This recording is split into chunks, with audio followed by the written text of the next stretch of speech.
లక్ష వాళ్ళు నేను చెప్తా ఉన్నాను. దీనికి ప్రతి చర్య ఖచ్చితంగా ఉంటుంది. ఇచ్చిపెట్టే ప్రసక్తే లేదు. రేపు మీరు చూస్తారు. రేపు ప్రతి చర్య ఎట్లుంటుంది అనేది రేపు చూస్తారు మీరు. చూద్దాం రేపు చూద్దాం.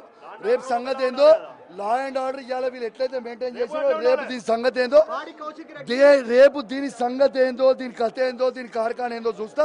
ఖచ్చితంగా తెలంగాణ భవన్లో ఇప్పుడు వచ్చి ప్రెస్ మీట్ పెడతా. దీని సంగతి ఏందో చూస్తా. ఇచ్చిపెట్టే ప్రసక్తే లేదు. బీఆర్ఎస్ పార్టీ కార్యకర్తలు అందరినీ నేను కోరుతా ఉన్నాను. ఇవాళ నన్ను హత్య చేసే ప్రయత్నం చేసింది.